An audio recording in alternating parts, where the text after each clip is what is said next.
Bonjour à tous, si vous voulez, on va commencer. Il est 13h02, donc il y a encore des gens qui se connectent. Donc, bonjour à tous et merci d'être présents à ce T-Web organisé par le GT, Traitement des eaux et de l'air de la SFGP.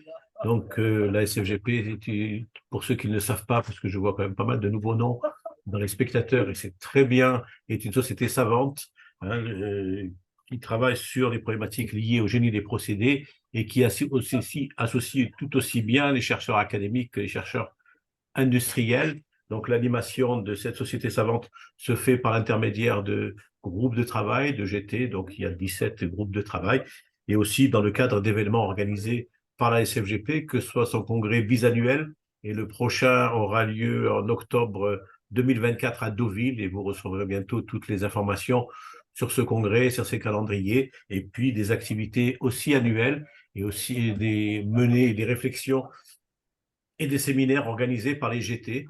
Hein, et donc là, on est sur des séminaires, des webinaires organisés par le GTTEA. Hein, et je remercie le bureau et notamment ici Étienne Paul et Magali qui les représentent, Magali Casellas, donc Étienne Paul de l'INSA de Toulouse, Magali Casellas de l'ENSIL de Limoges.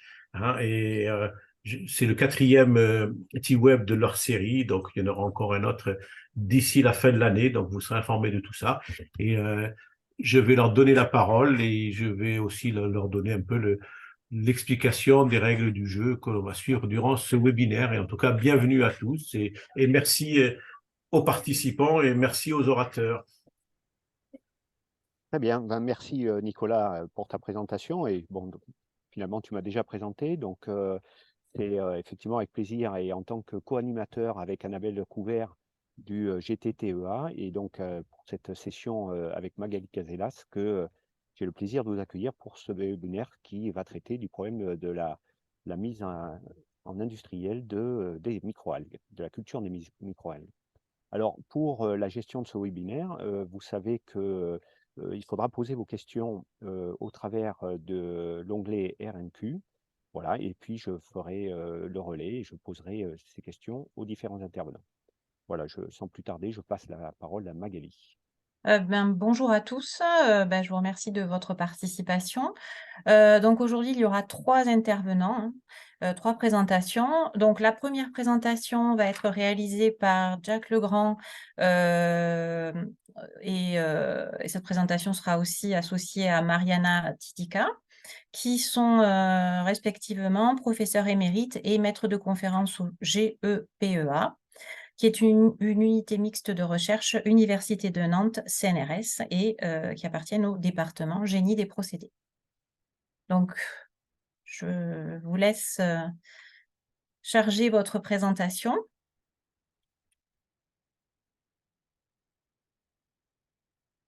Donc, il va porter sur la production de la biomasse microalgale et sur l'évolution du concept à l'exploitation industrielle.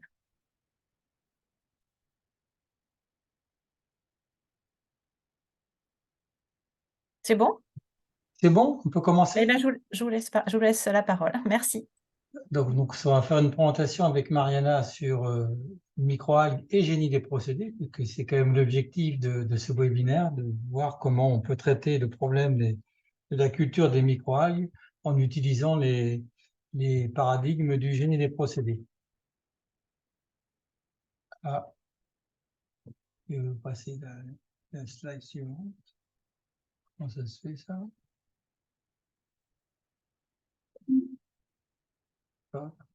On essaie de passer à la slide suivante, mais voilà. Donc voilà, ce qu'on va présenter, c'est en fait comment produire de la biomasse microalgale, du concept à l'exploitation industrielle, avec pas quelques exemples, puisqu'ils seront donnés plus par Olivier Lépine un peu plus tard dans le webinaire. Donc, quand on parle de procédés, eh bien souvent, on fait de la transformation de la matière, hein, c'est quand même l'objectif principal du génie des procédés. Et pour les microalgues, eh bien, c'est exactement la même chose. On a des équations cinétiques. Ici, vous avez un exemple d'équation cinétique qui permet de produire à partir d'éléments qui sont les suivants. Le CO2 est bien sûr l'élément principal puisqu'on va parler uniquement de production autotrophe, c'est-à-dire qui utilise l'énergie lumineuse et le carbone, le CO2, pour produire de la biomasse. Il faut d'autres nutriments hein, comme l'azote, le phosphore, etc. Et la conclusion, les produits, c'est une biomasse. Donc là, vous avez un exemple d'expression qui correspond à une microalgue qui s'appelle Chlamydomonas reinhardti, et associé à ça, production d'oxygène. Donc il y a des réactions, bien sûr, qui se produisent, des réactions qui sont soit dépendantes de la lumière, soit indépendantes de la lumière, notamment tout ce qui concerne l'assimilation du CO2. Donc, pour assimiler du CO2, il faut bien sûr de l'énergie, et en l'occurrence, l'énergie est produite est apportée par la lumière, par les photons. Et pour intégrer ces photons, eh bien, la microalgue utilise des pigments chlorophylle, entre autres, mais d'autres pigments qui peuvent être aussi importants pour certaines applications des microalgues. Donc, qu'est-ce que l'on a comme paramètres qui permettent de contrôler la culture de microalgues? Donc là, on a encore l'équation cinétique correspondante.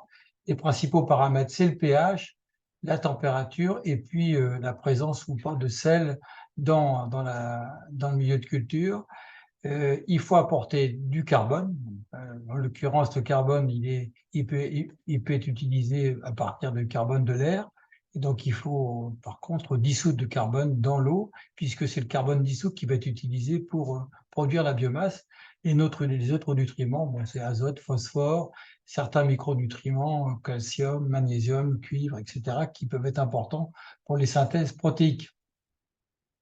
Et donc, la lumière utilisée, c'est la lumière visible, entre 400 et 700 nanomètres. Donc, pour les paramètres de contrôle de la culture de microalgues, la lumière est un paramètre relativement essentiel. C'est en tout cas là-dessus qu'on a beaucoup travaillé au niveau du laboratoire. Là, vous avez un exemple de lumière qui est absorbée par le milieu de culture.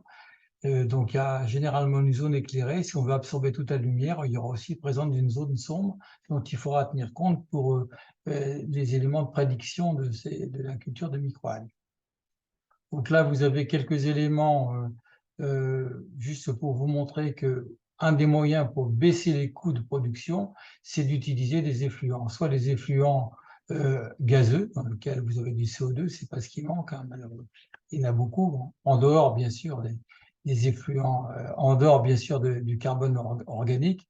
Et vous avez aussi des sources de CO2 relativement importantes au niveau industriel. Je sais qu'Olivier en parlera un peu plus loin. Mais on peut aussi utiliser des effluents liquides dans lesquels vous allez retrouver des éléments importants comme l'azote et le phosphore. Je passe là-dessus. Alors, quelques systèmes de culture, là, vous en avez quelques-uns qui sont développés au laboratoire, soit des photobioréacteurs de laboratoire, comme le réacteur Toric au milieu, mais aussi vous avez des systèmes de culture avec éclairage. Là, à droite, en bas à droite, c'est un système qui est utilisé pour la production de microalgues en aquaculture. Donc, production à lumière artificielle, c'est souvent ce qu'on utilise au niveau du laboratoire. Là, vous avez des systèmes ouverts extérieurs, des tubes, des raceways. Je sais que Jean-Philippe Steyer va en parler un peu. Donc, différents systèmes de culture, c'est assez varié dans le monde. Hein. Les productions, les géométries sont assez variées, sachant que quand même la grande partie de la culture actuelle de microalgues se fait en raceway.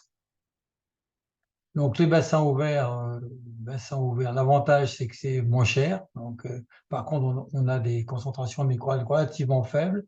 La simplicité du concept. Les désavantages, c'est bien sûr la contamination, l'évaporation, et puis on a pas mal de pertes de CO2 si on fait une injection de CO2 pour reproduire ces microalgues.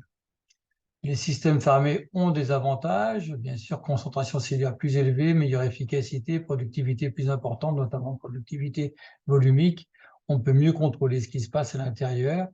Le principal désavantage, c'est le coût d'exploitation. Donc, d'où l'importance d'essayer d'optimiser les coûts pour pouvoir avoir une équation économique intéressante. Donc l'accès à la lumière, j'en ai parlé déjà, c'est relativement important. Donc on a pas mal travaillé sur du régime lumineux, hein, en fonction, pour voir l'influence de ce régime lumineux sur la productivité. Donc généralement, on essaie d'absorber l'ensemble de la lumière, ce qui fait l'apparition d'une zone non éclairée dans laquelle, eh bien, il se passe l'inverse, c'est-à-dire dans la zone non éclairée, on a respiration de la biomasse et donc utilisation de l'O2 du milieu de culture et production de CO2. Donc, ce qu'on essaie de faire dans la mesure du possible pour optimiser, c'est d'avoir une absorption complète de la lumière sans présence de zones sombres. Alors, les critères de performance, donc il y a un critère surfacique, productivité surfacique, qui, elle, est peu dépendante du photobioréacteur. C'est la quantité de lumière reçue par unité de surface. Donc, si toutes choses égales par ailleurs, il n'y a pas de différence en fonction des photobioréacteurs. Par contre, la productivité volumique, elle, est complètement différente en fonction du système de culture. Ce qu'on essaie de faire pour augmenter cette productivité volumique, c'est de réduire au maximum l'épaisseur du milieu de culture. En gros, la productivité volumique est inversement proportionnelle à l'épaisseur du milieu de culture. Donc, on essaie de développer des systèmes de culture dans lesquels on a ce paramètre qui est vérifié. Donc, par exemple, ici, on a développé un système de culture à film mince, 1 ou 2 mm, donc, ce qui permet d'avoir des ratios surface sur volume relativement intéressants. Donc là, vous avez quelques... On pourrait peut-être ajouter un petit peu la validation expérimentale. Ouais, voilà, oui, bien sûr. Ouais. Donc ici, vous avez quelques exemples de comparaison de productivité volumique en fonction des paramètres des photobioréacteurs. Donc le Raceway, c'est là où la productivité volumique est la plus faible. Quand on passe au Airlift, on augmente. Sur les systèmes de culture de laboratoire torique, là aussi on augmente. AlgoFilm, donc c'est le système qu'on développe sur film mince. Donc là, on a une augmentation relativement significative. Et on travaille également sur des systèmes de colonnes à bulles, dans lesquels on a aussi des colonnes à bulles vraiment confinées, avec la possibilité d'avoir des épaisseurs de culture qui soient relativement faibles. Ça a été validé également en continu, avec des éclairages qui correspondent à peu près à un éclairage moyen de lumière solaire.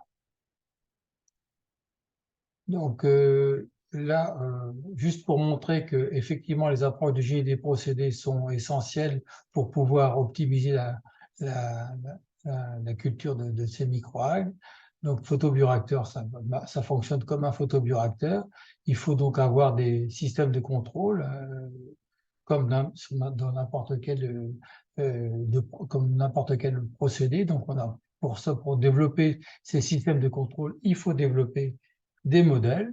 Donc là, vous avez quelques exemples de modèles qui sont nécessaires pour contrôler un photobioréacteur, des modèles de transfert radiatif, les modèles thermaux, intégrer les effets de température qui sont relativement importants, notamment avec des systèmes de culture avec des films très minces. Donc la température doit être absolument bien contrôlée. On peut aussi avoir des substrats qui soient limitants, notamment quand on veut dériver le métabolisme, par exemple, pour la production de lipides. Si on pense à des applications énergétiques, eh bien, on va carencer la culture. Généralement, c'est le substrat azoté qui est limitant. Donc, modèle thermique qui peut s'appliquer à la fois pour les photobioréacteurs, mais également pour le Raceway ouvert, pour tenir compte quand on a de l'évaporation. Si par exemple on a une souche marine, eh bien on va avoir une augmentation en sel qui peut aussi modifier les paramètres de culture. Donc, pour conclure rapidement, parce que je pense qu'on a au niveau du temps, donc les microalgues, c'est une bioressource qui a du potentiel. Pour l'instant, les applications industrielles sont des applications sur des niches, compléments alimentaires essentiellement, ou pigments. Par contre, il y a pas mal de défis à relever, dans lesquels le génie des procédés a son mot à dire, bien évidemment. C'est développer des recherches qui soient plutôt multidisciplinaires en relation avec la biologie, mais en intégrant tous les aspects du phénomène de transfert thermique, massique. Et puis un point relativement important, c'est est-ce qu'on est capable de cultiver sur de très grandes surfaces ces microalgues pour des applications qui sont des applications plus importantes comme celle de l'énergie ou l'alimentation humaine pour la production de protéines. Je crois que c'est le dernier transparent. Voilà. Bien, merci Jack et Mariana pour cette très claire présentation donc académique, hein, et donc qui Oui. nous a permis de partager, vous nous avez fait partager avec grand plaisir votre expertise, hein, dans ce domaine. Donc, vous venez de conclure justement en expliquant, donc à l'heure actuelle, il y a des applications industrielles, mais qu'il y a aussi de nombreux défis. Donc, les deux présentations suivantes vont s'attacher à présenter ces deux points.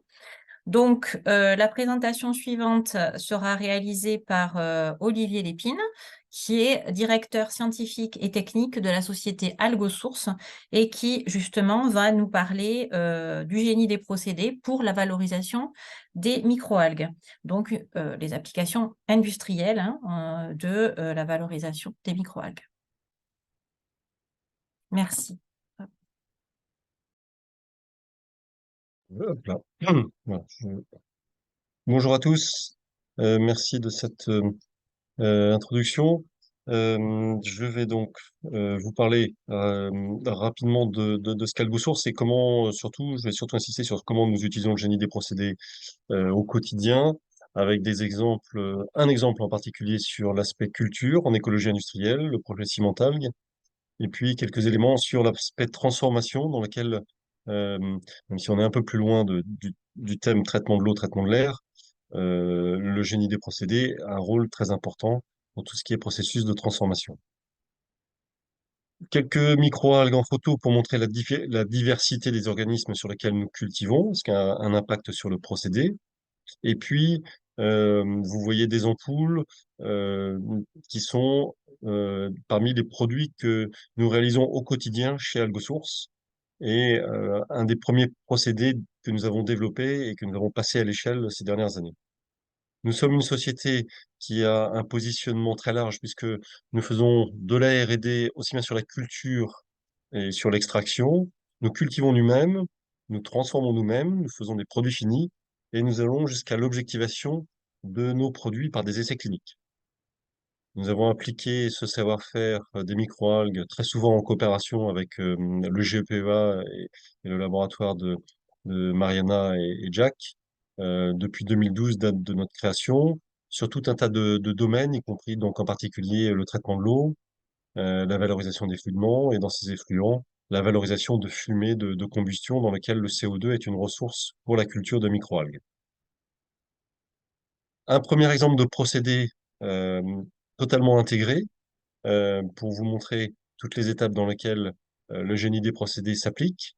Donc, on a parlé déjà avec Jack de l'aspect culture. Nous cultivons, là, c'est la spiruline en bassin sous serre dans la région de Nantes-Saint-Nazaire. Nous récoltons cette biomasse, elle est congelée, sans séchage, et nous réalisons ensuite une extraction à l'eau, à froid, pour pouvoir remplir les ampoules que vous voyez sur votre gauche en bas, dans lequel nous avons la partie hydrophile de la biomasse, qui a la particularité d'être thermosensible. Donc, nous réalisons une extraction à froid et une stérilisation à froid.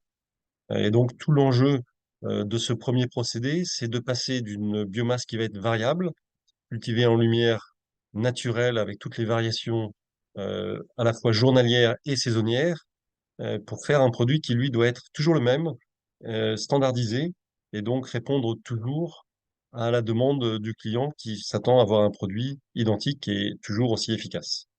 Donc, un premier exemple de procédé intégré, développé, puisque nous faisons plusieurs millions de ces ampoules par an. Je fais un focus sur l'écologie industrielle, un concept dont vous êtes certainement familier, qui s'applique sur les microalgues, puisque ce sont des organismes qui valorisent beaucoup des déchets d'autres activités humaines.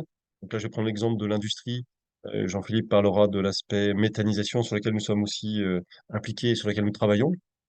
Cette synergie, elle a pour but de diminuer l'impact environnemental et d'améliorer le bilan économique. et elle permet de développer des applications à grande échelle. Nous travaillons avec le groupe Vicat dans une cimenterie située en Isère.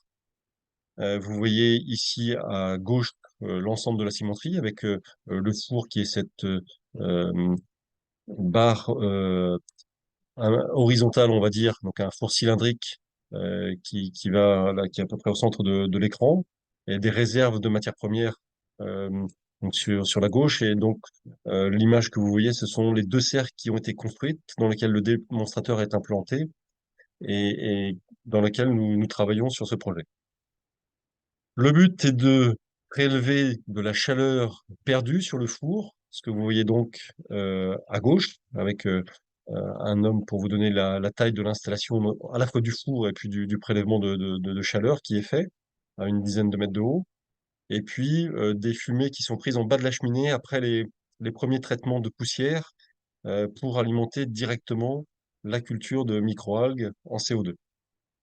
Donc, nous sommes implantés dans l'usine et c'est à l'intérieur de l'usine, à environ 200 mètres du four, que des, des canalisations amènent la chaleur et la fumée jusqu'au site de culture des microalgues que nous avons développé. Sous serre, vous allez retrouver bon, des bassins photobioréacteurs qui nous permettent d'assurer les inoculums, le démarrage de production. C'est ce que vous avez en cylindrique à gauche. Et puis, à droite, des bassins ouverts, ainsi qu'un bassin clos de plus grande échelle, qui permettent, qui permettent de tester à une échelle représentative l'apport de CO2 directement issu des fumées et tous les problèmes de compatibilité, de gestion de ces apports, d'automatisation de procédés. Et puis la chaleur qui vient par un circuit primaire, puis ensuite par un circuit secondaire pour apporter un complément de température, en particulier dans les intersaisons où il y a encore beaucoup de lumière, mais où la température peut être sous-optimum pour la culture de microalgues. J'ajoute que nous avons mis en place aussi une unité de refroidissement par géothermie pour la saison chaude dans laquelle nous avons un besoin de refroidissement. Et donc c'est un circuit d'eau qui va à une dizaine de mètres dans l'aquifère qui permet d'assurer ce refroidissement.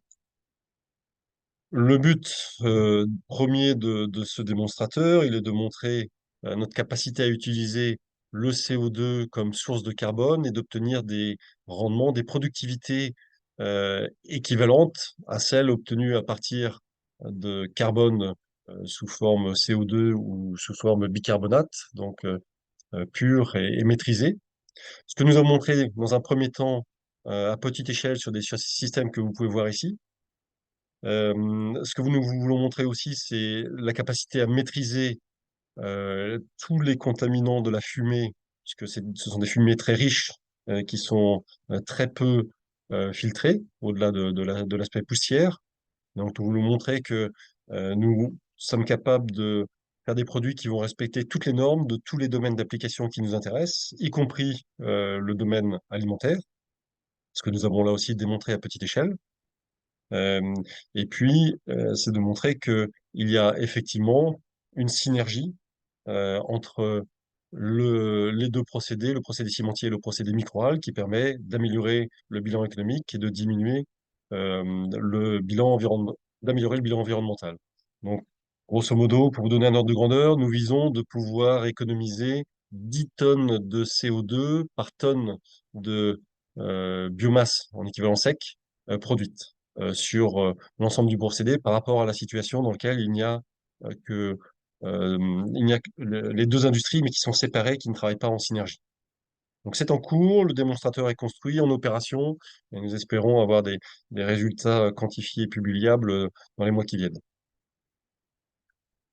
Deuxième aspect, c'est l'algoraffinage. Donc nous avons besoin d'aller chercher les fractions de molécules actives qui nous intéressent, avec cette contrainte que la diversité de produits, de constituants des microalgues entraîne le risque de créer des émulsions et de créer avec des broyages notamment de la paroi cellulaire dans lequel le mélange ne permettra pas une séparation aisée et ajoutera des coûts économiques et environnementaux.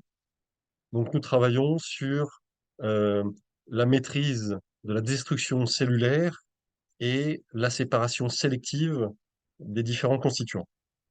Vous avez vu le procédé d'extraction à l'eau tout à l'heure sur notre extrait de spiruline, je n'y reviens pas. Un autre exemple, extraction en voie humide, donc une biomasse qui n'est pas séchée, euh, sur laquelle on va pouvoir opérer une opération de broyage à billes et de centrifugation pour aller extraire les huiles. Cette extraction, si la biomasse est suffisamment concentrée, si les deux premières opérations sont maîtrisées, elle permet d'obtenir en sortie de centrifugation 3 phases. Une phase huileuse que nous pouvons séparer par des techniques classiques de séparation liquide-liquide, une phase aqueuse et puis une phase solide de pellet qui peut être valorisable. Ce qu'on a rajouté ici dans ce projet, c'est une purification des oméga-3, donc de l'EPA présent dans l'huile qui est extraite de cette microalgue. Donc un procédé passé à l'échelle avec le concours du GPEA qui a démontré sa faisabilité et la capacité, là aussi, à, à être industrialisable. Pardon. Autre exemple de procédé, la liquéfaction hydrothermale. Là aussi, on utilise l'eau.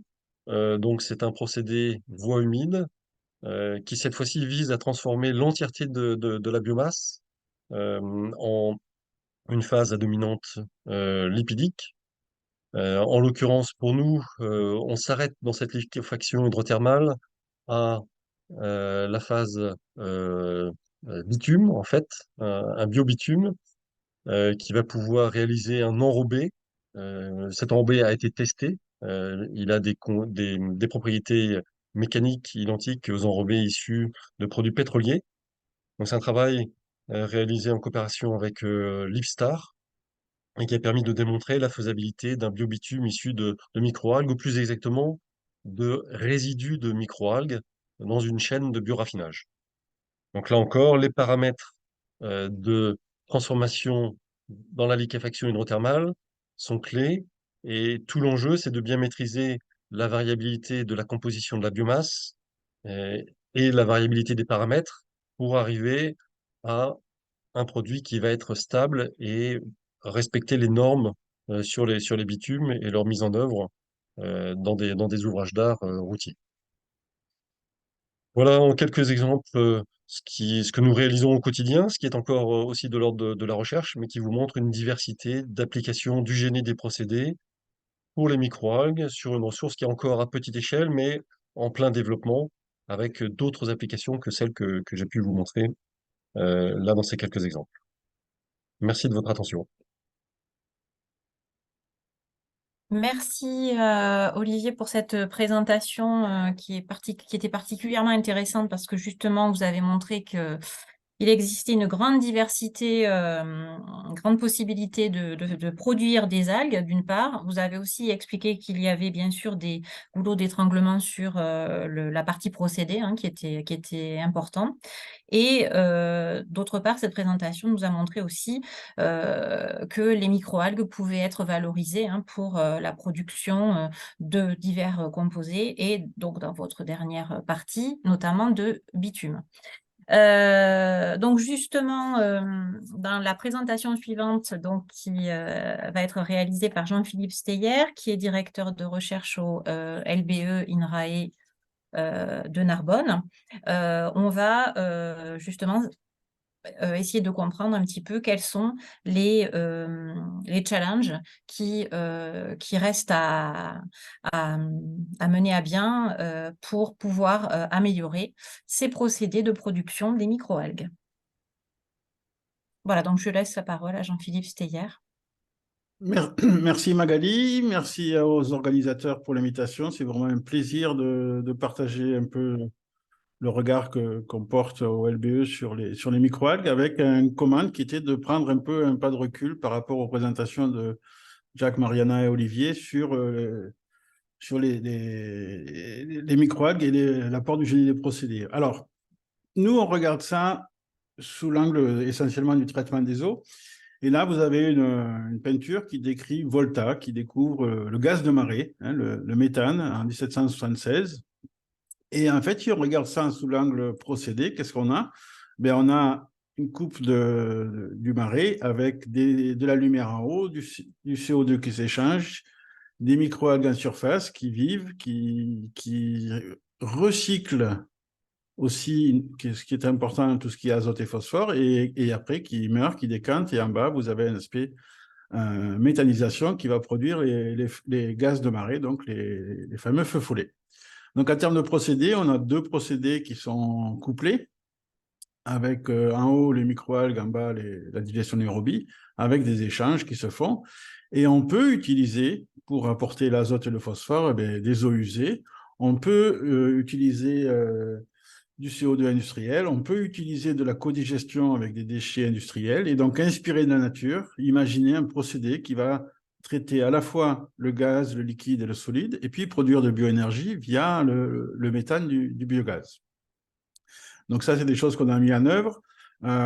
C'est pas des choses nouvelles, dans le sens où c'est naturel, mais la NASA a étudié ça dans les années 50 pour aller envoyer des hommes sur la Lune et au-delà.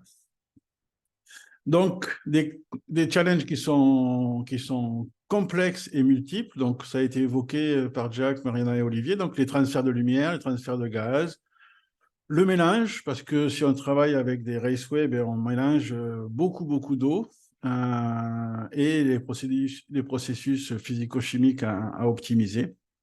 Et puis, l'effet de température à minimiser aussi, parce que un raceway, ça a une certaine inertie thermique. L'inertie thermique des photobioréacteurs est beaucoup plus faible, mais là-dedans, il y a beaucoup de choses qui interviennent avec des optima de température qui varient suivant les espèces. Et on le verra par la suite, les espèces évoluant, c'est des choses qui sont relativement complexes à optimiser. Un autre challenge, c'est le coût. Les microalgues, à une époque, étaient beaucoup étudiées par rapport à la production potentielle de biocarburants. Et alors, c'est faisable, mais les coûts aujourd'hui sont encore assez prohibitifs par rapport à ce genre de produits. Donc, l'optimisation des coûts est un challenge suivant le produit qu'on veut obtenir. Et là, la technologie des procédés est aussi un paramètre important à regarder. Les impacts environnementaux qu'il faut regarder. Alors, on avait regardé ça il y a quelques années sous l'angle production de biodiesel. Et donc, c'est une étude d'ACV. Alors, ce que vous voyez là, c'est deux choses. La première chose, c'est qu'il y a beaucoup de bleu ici, sur le schéma de droite. Le bleu étant l'électricité. Et donc, je l'ai évoqué, il y a deux challenges qui sont mélanger 99,9% d'eau. Ça a un coût énergétique. Et puis, récupérer quelque chose qui est microscopique, ça demande de l'énergie aussi. Donc, l'optimisation de la consommation et ou de l'origine de l'électricité est important. Et puis, autre chose aussi qui est importante, c'est l'origine, en termes d'impact environnementaux, c'est l'origine des nutriments, azote, phosphore. Et c'est pour ça que les eaux usées, dans certains cas, peuvent être intéressantes. Une autre chose, quand on travaille avec les systèmes ouverts, on a parlé de contamination. Il y a des microalgues qui font cette jolie couleur verte, mais il y a aussi des bactéries. Et c'est un système hautement variable et dynamique. Vous avez en haut ici l'évolution dans le temps, un jour, des espèces. En haut, c'est les bactéries, en bas, c'est les microalgues. On voit que ça varie beaucoup et c'est jamais stable. Et ça, pour moi, c'est au lieu de gérer, donc je travaille INRAE, donc référence à l'agriculture, c'est pas un champ de maïs, c'est pas un champ de blé qu'il vous faut gérer, c'est plutôt une prairie avec des algues et des bactéries, des interactions qui sont variables dans le temps. Alors, ces interactions, ça se modélise. Vous avez ici le travail avec des collègues de l'INRIA et du Polytechnique à Milan, en Italie. Donc, on a un modèle qui s'appelle ALBA, qui modélise les interactions algues-bactériques. Donc, ça permet d'avoir les dynamiques à la journée. Vous avez ici l'oxygène et le pH en haut à gauche avec les simulations associées, et ce, dans saison, été, hiver. Et puis à droite, vous avez l'ammoniac, les nitrites, les nitrates et la concentration en algues simulées et mesurées. Et on voit qu'on arrive à simuler à la fois sur une plage de temps, une dynamique de temps courte, donc le temps est sur des dynamiques de temps beaucoup plus longues puisqu'il y a plusieurs saisons, les évolutions du procédé. Donc ça marche. Ça marche si et seulement si tout va bien, parce que tout ne va pas forcément bien. Et là, c'est un exemple des abondances des eucaryotes avec, vous voyez en bleu, une espèce, donc c'est Senenesmus qui est majoritaire pendant les 10 premiers jours, et puis qui disparaît, et une autre prend la place, elle réapparaît, elle redisparaît, et tout ça, c'est des shifts de population qui sont liés aux prédateurs. Alors, j'ai pris un petit film d'un rotifère sur Internet pour illustrer ça. Pour les plus anciens, c'est le Pac-Man qui broute un peu les microalgues. Et d'ailleurs, on les appelle les brouteurs aussi, certains.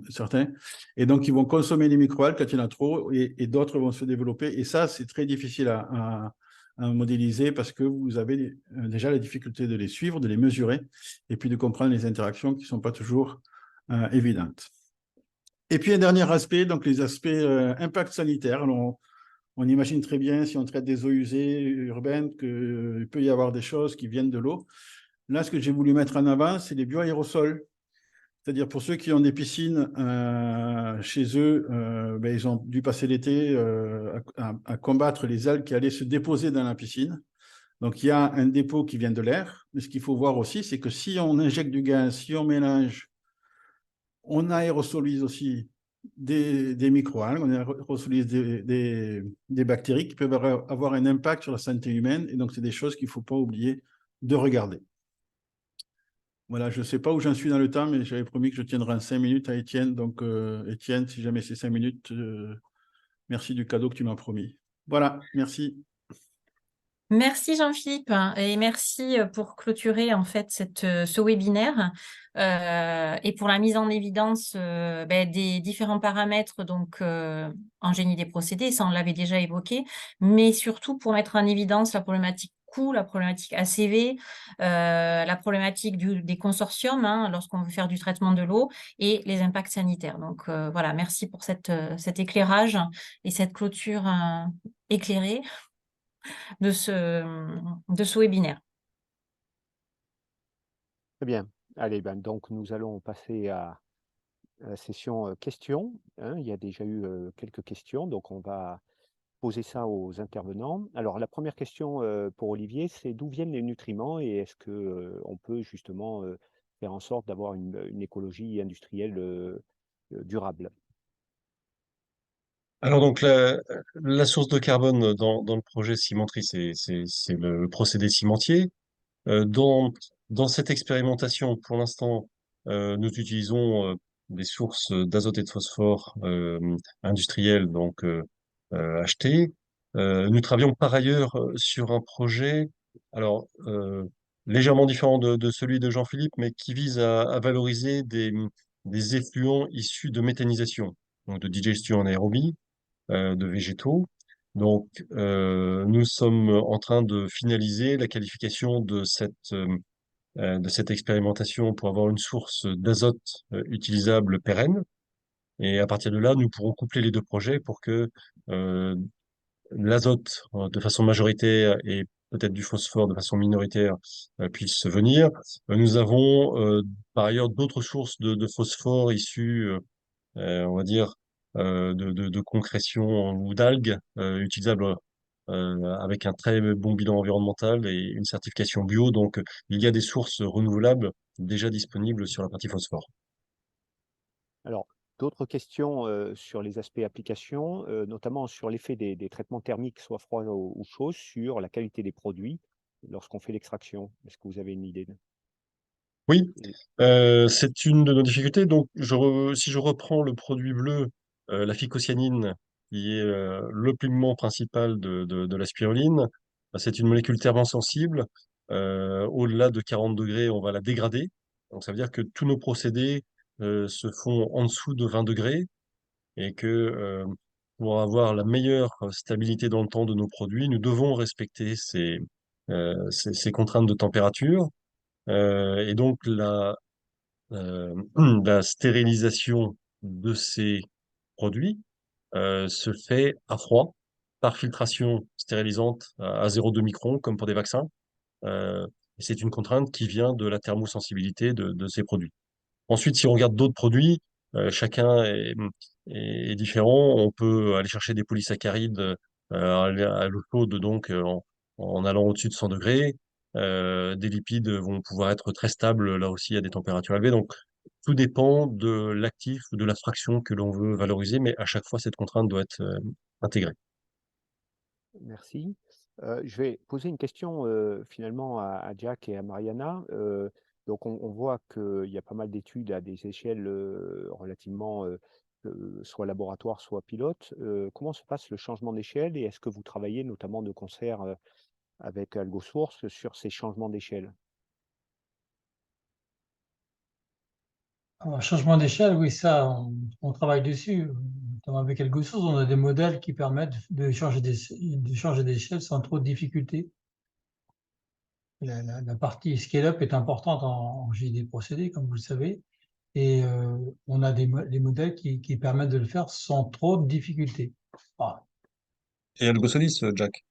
oui, effectivement, on a donc une plateforme sur Saint-Nazaire dans lequel on a à la fois changement d'échelle, mais également de passage des lumières de laboratoire à des lumières solaires, qui est aussi un paramètre relativement important, parce qu'au laboratoire, c'est difficile de simuler la présence de nuages, par exemple.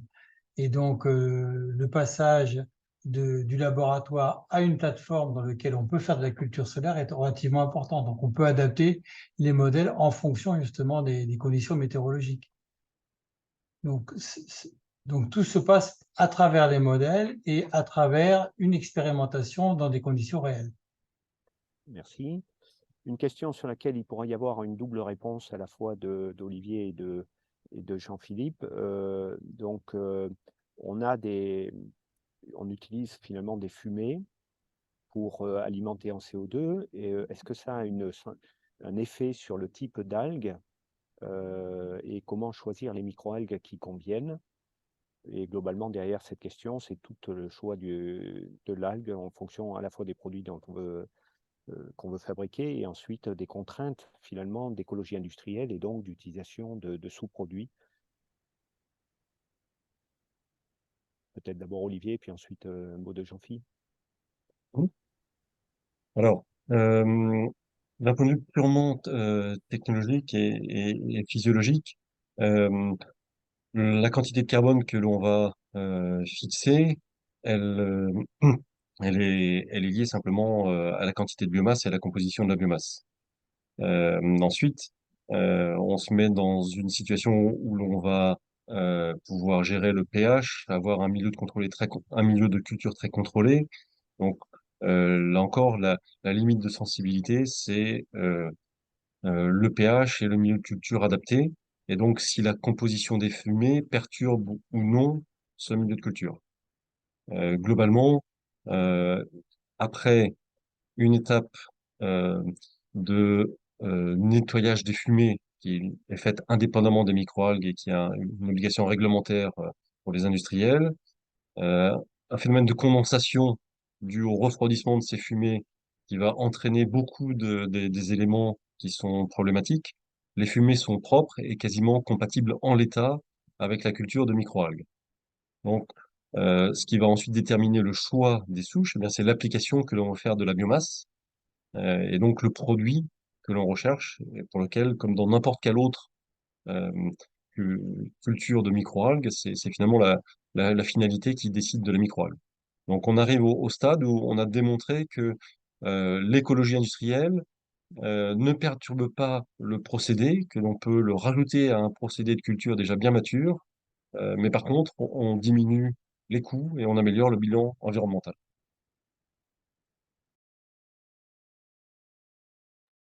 Oui, si je peux juste compléter par rapport aux réponses très pertinentes d'Olivier. Si on travaille avec des systèmes ouverts, il faut bien voir que l'air est un inoculum.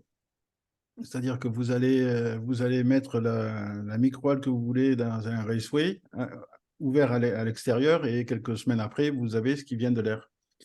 Et ce qui pose potentiellement des problèmes parce que, comme je l'ai montré, ça évolue dans le temps et les paramètres peuvent évoluer de paramètres d'optimisation.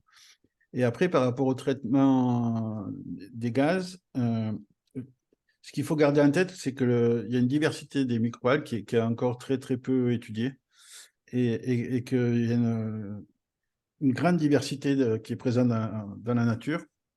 Et je me rappelle avoir visité une usine au Chili où ils traitaient un peu comme cimentalgue, mais c'était pas les mêmes gaz et un peu moins bien épurés.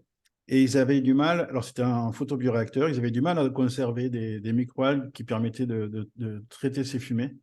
Jusqu'au jour où il y a quelqu'un qui est monté en haut du toit, sur la cheminée, il y avait une flaque d'eau qui était bien verte avec des algues qui poussaient. Et en fait, l'algue qui était là-haut était en contact régulier avec les fumées et c'était une algue qui était très résistante et qui a permis d'avoir un procédé industriel après. Donc voilà, il y a beaucoup de choses Très possibles bien. dans la nature. Merci. Quand on apporte des nutriments par finalement des effluents, on peut apporter sous forme d'ammonium ou de nitrate. Est-ce que vous avez une idée des conséquences que ça peut avoir? Oui, alors nous sommes engagés dans un projet soutenu par la région Pays de la Loire avec plusieurs producteurs de microalgues et le laboratoire GPEA et puis un partenaire qui fait de la méthanisation à partir de végétaux. Euh, L'azote sous forme ammoniaque amène une toxicité à des pH à partir de 9,1, 9,3, on va dire. Donc, euh, un système de culture qui ne permet pas de euh, conserver le pH, de maîtriser le pH, va mettre à risque les productions, entraîner des mortalités significatives qui ont elles-mêmes après un impact sur toute la chaîne. Donc, nous, on a eu des problèmes sur nos ampoules du fait de l'utilisation euh, d'azote sous forme ammoniacale et de cultures qui n'ont pas été bien maîtrisées par nos partenaires producteurs.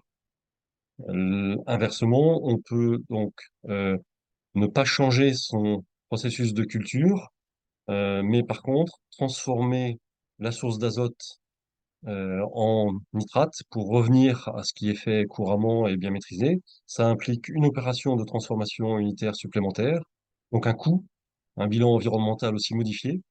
Et c'est ensuite à chacun, en fonction de son contexte et de ses besoins industriels, de choisir quelle est la meilleure des deux voies. Les deux voies sont possibles, toutes les deux ont des implications en termes de coûts et de procédés.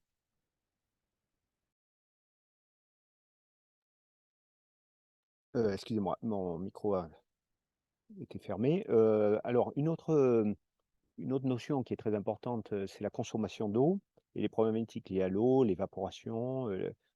Est-ce que, disons, on a une idée des contraintes liées à cette problématique?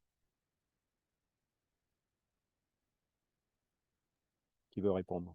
Un élément clé, c'est le recyclage des milieux de culture. Donc, l'évaporation, ça dépend des systèmes de culture. Effectivement, sur un raceway qui est en Australie, par exemple, il y a beaucoup plus d'évaporation qu'un raceway en France, c'est clair. Donc là, il y a une perte d'eau évidente. Mais le point clé, c'est le recyclage du milieu de culture, qui pose d'autres problèmes, hein. Quand on recycle un milieu de culture, on recycle les nutriments, certes, on recycle l'eau, mais on peut recycler aussi des éléments qui ont été produits par la culture, qui ont été excrétés par la culture, qui peuvent venir à terme être des inhibiteurs pour la croissance. Donc, il y a pas de solution réelle. Et à chaque cas, il faut étudier effectivement comment peut-on recycler le milieu de culture.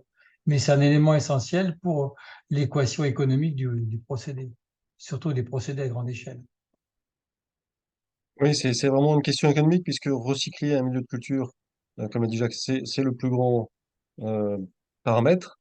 On peut utiliser l'osmose inverse et donc amener des moyens considérables pour recycler un milieu. Donc c'est juste une question de coût et d'équation économique, mais technologiquement, on peut aller aussi loin que l'on veut dans le recyclage.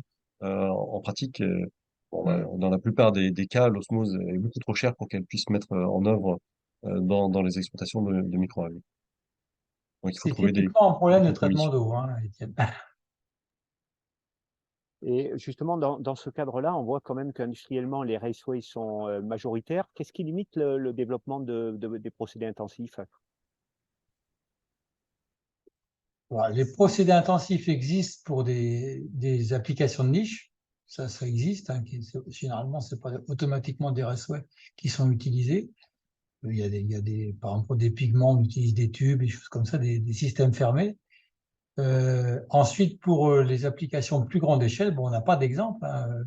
Jean-Philippe parlait tout à l'heure d'un coût de 4 euros sur 100 mètres carrés, sur 100 hectares. Il n'y a pas d'exploitation actuelle de 100 hectares, à part ce qu'il y a en Australie pour la production de bêta-carotène dans des systèmes qui sont même pas des raceway, mais qui sont des systèmes de marais salants. Il n'y a pas d'exploitation de 100 hectares qui existe actuellement dans le monde. Donc, c'est un des enjeux, c'est celui-ci, c'est pouvoir cultiver avec des systèmes à définir sur des grandes surfaces. Après, on pourrait rajouter par rapport aux technologies intensifiées, bien sûr qu'il y a encore des verrous. C'est qu'au niveau du laboratoire, on a illustré sur un transparent la technologie AlgoFilm. Donc, un premier prototype 0,3 m² avait été validé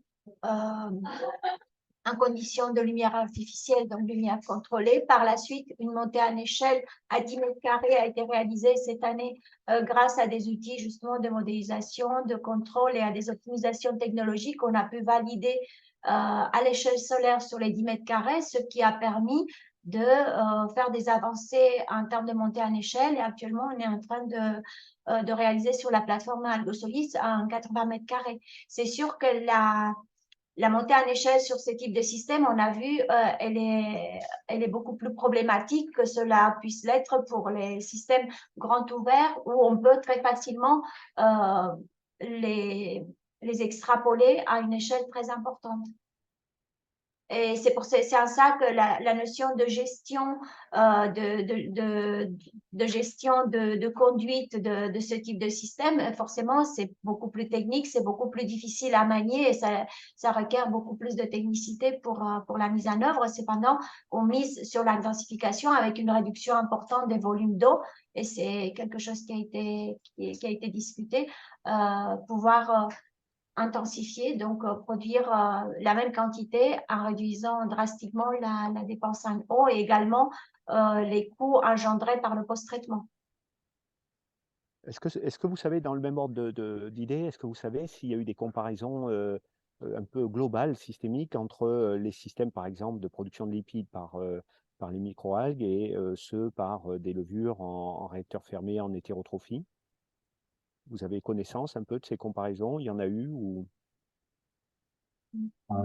Des comparaisons, je ne dirais pas jusque-là. Il y a des choses qui sont relativement comparables, hein, puisque au niveau industriel, il n'y a pas grand-chose qui existe. Hein. Bon, peut-être sur les levures, il y a des choses qui existent un peu plus. Au niveau microalgues, pas. Bon, il y a pas mal d'études en laboratoire où on fait quelque chose de mixte, hein, mixotrophie ou même hétérotrophie avec des microalgues. Il y a pas mal de choses qui ont existé. Donc là, quand on parle de l'hétérotrophie avec des microalgues, on est typiquement dans le même procédé que ce qu'on va faire avec des levures ou des bactéries. Alors, la comparaison au niveau productivité, je pense que les levures sont quand même plus efficaces, hein, que les microalgues, même si on peut arriver à des concentrations relativement élevées avec des microalgues en hétérotrophie. Au niveau productivité, je pense qu'on est au-dessous avec des microalgues. Seulement, quand on parle de carburant de troisième génération, c'est l'utilisation du CO2 qui est un atout incomparable par rapport aux levures. Mais sinon, en termes de productivité, les levures sont plus efficaces. Après, effectivement, on a aussi de l'autotrophie chez les micro-organismes, donc ça sera une vraie comparaison. Je reviens à quelques questions qui sont justement dans le chat là. Quand on injecte des fumées, on peut imaginer qu'il y ait des polluants qui ne soient pas désirés. Est-ce qu'on rencontre des problèmes finalement de toxicité, d'inhibition à cause de ces composés, et est-ce qu'on les prend en compte dans les modèles? Alors, comme je le disais, c'est composition de fumée dépendante. Donc, dans une cimenterie, en fait, on prend du calcaire, on prend de la roche, on enlève le CO2 pour faire le ciment. Donc, la fumée est chargée de tout un tas d'éléments du sol, donc tout un tas de minéraux et de composés. Euh, les fumées sont dépoussiérées et puis elles subissent ensuite une condensation. La phase aqueuse de cette condensation entraîne énormément de polluants. Donc, on se retrouve avec euh, un effluent qui est très faiblement chargé en polluants, mais qu'il faut quand même maîtriser et qu'il faut quand même suivre. Par contre, on a 15% de CO2, donc on a un acide faible, mais en très grande quantité. Donc, le point important, c'est d'abord la maîtrise du pH des systèmes de culture, et la principale toxicité, euh, c'est ce pH qui, s'il n'est pas maîtrisé, va amener à faire descendre considérablement les pH des milieux dans lesquels on injecte ces fumées et donc mettre en danger les micro-organismes qui sortent de leur zone de culture et de résistance d'un point de vue d'un point de vue pH, pardon. Si le pH est contrôlé, globalement, euh, on, pour moi, sur les quelques microalgues sur lesquelles nous avons travaillé et puis sur l'état de l'art, il n'y a pas de problème de toxicité majeure. Euh, Par contre, on doit faire attention à l'accumulation de ces polluants dans le milieu de culture. Et donc, on revient sur la problématique du recyclage de ces milieux pour pouvoir faire en sorte qu'ils restent dans une plage de fonctionnement acceptable. Donc voilà, on revient à une question de procédé et de maîtrise du procédé, en fait. Très bien. Une question pour Jean-Philippe. On a parlé de brouteurs, en fait, et donc de ces rotifères qui viennent engendrer de la prédation. Est-ce que on sait s'il y a des relations d'affinité spécifiques? C'est-à-dire, est-ce qu'il y a une sélectivité? Par exemple, un brouteur ne brouterait que les algues et pas les bactéries. Est-ce que parmi les algues, il y aurait une sélectivité également? Ça a été étudié, ça? Ouais, il y a des choses qui sont regardées. Alors, les prédateurs, c'est surtout les prédateurs de microalgues, avec des choses intéressantes. Smith, par exemple, quand on met des daphnies, elles se rassemblent par 4 pour éviter d'être consommées. C'est pas 5, c'est pas 3, c'est 4. Et bon, pour moi, l'idée, c'est que c'est trop gros par rapport aux bouches des daphnies pour être consommées. Donc ça, il y a des solutions aussi, enfin, des choses qui sont un peu comme la lutte biologique qui peuvent être étudiées pour protéger un peu les prairies. Après, il y a des choses intéressantes, c'est qu'il y a des bactéries, il y a des algues, des micro-algues, qui sont phagotrophes, qui vont consommer les bactéries. Et nous, on regarde ça comme un moyen de piloter le procédé par rapport à certaines propriétés. Quand il y a trop de bactéries au moment, on peut rajouter certaines micro-algues qui vont nettoyer les bactéries. Donc, il y a les deux aspects. Très bien, merci. Et une dernière question, peut-être, c'est une question, est-ce qu'il y a de la photo-inhibition dans les systèmes culture en film et comment vous le gérez? Et attention, je risque de plus avoir de batterie, donc je laisserai la parole à mes collègues. Photoinhibition sur algofilm, on gère ça par la concentration. Il ne faut pas que la concentration soit trop faible, sinon effectivement il y a photoinhibition. Donc c'est un problème de concentration et de contrôle du procédé. Et à la limite, on peut même faire de l'auto-ombrage si nécessaire, artificiel. Mais bon, ça se gère notamment par les outils de contrôle qui ont été développés sur algofilm. Oui, Très bien. typiquement, on utilise des prédictions météo et les modèles pour pouvoir anticiper sur une évolution de la concentration en biomasse et ajuster le taux de dilution si on est en continu ou le débit de manière à pouvoir maintenir une concentration permettant de contrôler justement le profil lumineux au sein de la culture. Oui, après, j'ajoute qu'après 2 thèses en commun avec le GPEA, nous avons développé un paramètre d'ingénierie, donc qui est en fait le rythme moyen d'absorption des photons, qui permet de donner des valeurs limites de stabilité d'un système en fonction d'une microalgue. Ça a déjà été fait très largement pour la chlorelle et pour un ou deux autres exemples. Donc on sait que avec ce paramètre d'ingénierie assez facile à calculer, si on reste dans les valeurs de fonctionnement, on va pouvoir maîtriser la culture et éviter que on arrive soit dans ces phénomènes d'auto-inhibition, soit même à perdre la culture. Donc on a des outils d'ingénierie pour pouvoir contrôler ça en situation réelle et les appliquer lors de l'exploitation au quotidien de nos unités de culture.